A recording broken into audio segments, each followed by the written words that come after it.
الحمدللہ وحدہ والصلاة والسلام علی من لا نبی بعد اما بعد۔ معزز و محترم سامعین و ناظرین،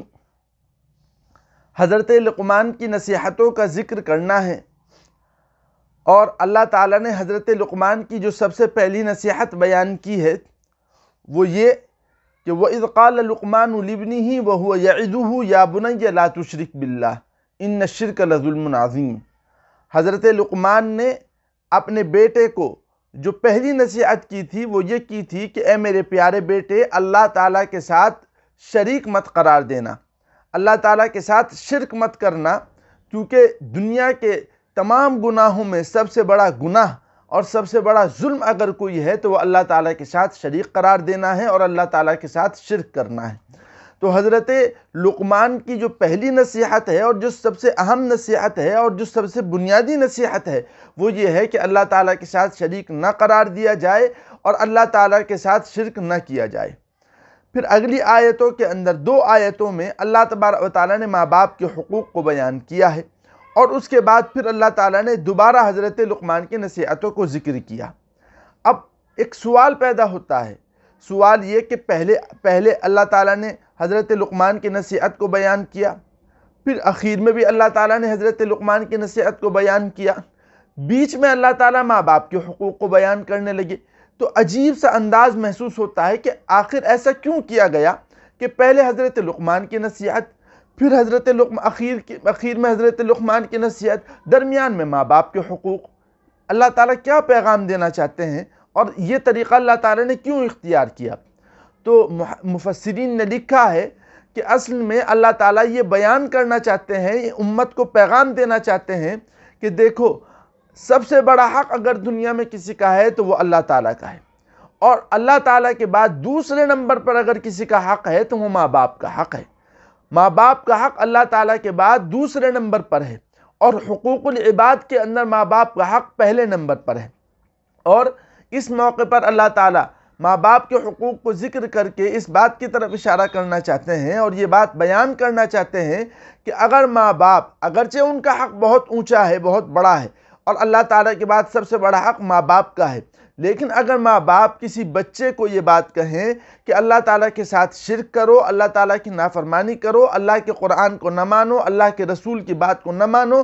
تو انسان اپنے ماں باپ کی اطاعت نہ کرے، اس لیے کیونکہ سب سے بڑا حق اللہ تعالیٰ کا ہے۔ پہلے اللہ کا حق ادا کیا جائے، اس کے بعد پھر ماں باپ کا حق ادا کیا جائے۔ اللہ تعالیٰ بیان فرماتے ہیں وَوَصَّيْنَا الْإِنسَانَ بِوَالِدَيْهِ، ہم نے انسان کو اس کے ماں باپ کے بارے میں تاکیدی حکم دیا۔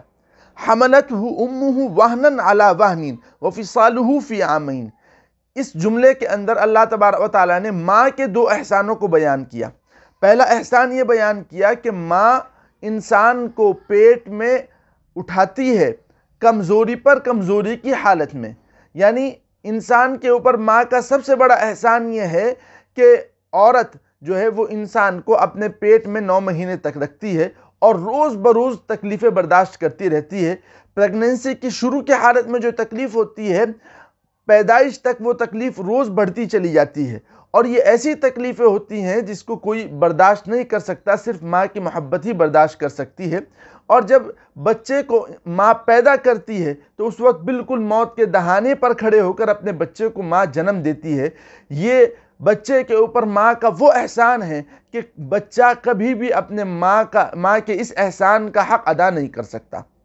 اور دوسرا حق اللہ تعالیٰ نے، اور دوسرا احسان اللہ تعالیٰ نے فرمایا وَفِصَالُهُ فِي عَامَيْنِ، اور انسان کو دودھ پلانا 2 سالوں میں ہوتا ہے، یعنی ماں اپنے بچے کو جو دودھ پلاتی ہے وہ 2 سال تک پلاتی ہے، اور یہ ماں کا دوسرے نمبر کا احسان ہے۔ وہ اپنے جسم کے خون کے قطرات سے بنے ہوئے دودھ کو اپنے بچے کو پلا دیتی ہے اور بچے کو بڑا کرتی ہے اور بچے کو اس لائق بناتی ہے کہ وہ کھانا کھا سکے اور دنیا کے اندر زندگی بسر کر سکے۔ یہ اتنا بڑا احسان ہے کہ اگر بچہ پوری زندگی اپنے ماں باپ کی اطاعت کرتا رہے تب بھی ان 2 حقوق کو، ماں کے ان 2 حقوق کو بچہ ادا نہیں کر سکتا ہے۔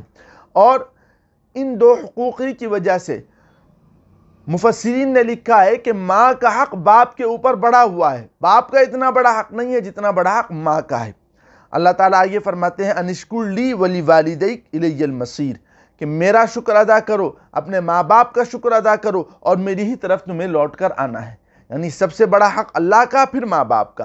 اور آگے اللہ تعالیٰ نے اگلی آیت میں وہ اصل بات بیان کی جس کی وجہ سے ان دو آیتوں کو اللہ تعالیٰ یہاں پر لے کر آئے ہیں۔ فرماتے ہیں وَإِن جَاهَدَاكَ عَلَىٰ أَن تُشْرِكَ بِي مَا لَيْسَ لَكَ بِهِ عِلْمٌ فَلَا تُطِعْهُمَا وَصَاحِبْهُمَا فِي الدُّنْيَا مَعْرُوفًا۔ اللہ تعالیٰ فرماتے ہیں کہ اگر ماں باپ تمہیں اس بات پر مجبور کریں کہ تم اللہ تعالیٰ کے ساتھ اس کو شریک کرو جس کے بارے میں تمہیں کوئی علم نہیں ہے، تو تم ان کی اطاعت مت کرنا۔ یعنی مطلب یہ ہے کہ اگر ماں باپ شرک پر آمادہ کریں، اگرچہ ماں باپ کے حقوق بہت بلند ہیں، بہت اونچے ہیں، اس کے باوجود ماں باپ کی اطاعت نہیں کی جائے گی، اس لیے کیونکہ سب سے بڑا حق اللہ تعالیٰ کا ہے، اس کے بعد ماں باپ کا ہے۔ اب ایسے موقع پر جب کہ ماں باپ قرآن کے خلاف کہیں،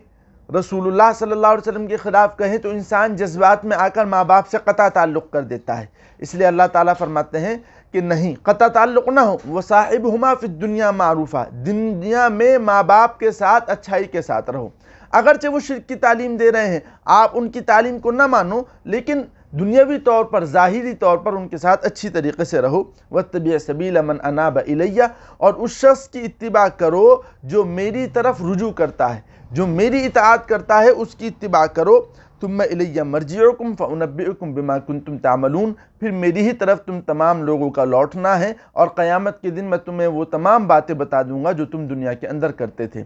خلاصہ ان آیتوں کا یہ ہے کہ حضرت لقمان کی نصیحت یہ ہے کہ اللہ تعالیٰ کے ساتھ شرک نہ ہونا چاہیے، اور اللہ تعالیٰ آگے ماں باپ کے حقوق کو ذکر کر کے یہ بیان کرنا چاہتے ہیں کہ اللہ کے بعد سب سے بڑا حق ماں باپ کا حق ہے، لیکن اگر ماں باپ اللہ تعالیٰ کے ساتھ شرک کی تعلیم دیں تو ماں باپ کی اطاعت نہیں کی جائے گی۔ اللہ تعالیٰ ہم تمام لوگوں کو دین کی سمجھ عطا فرمائے اور اس پر عمل کرنے کی توفیق مرحمت فرمائے۔ وآخر دعوانا ان الحمد للہ رب العالمین۔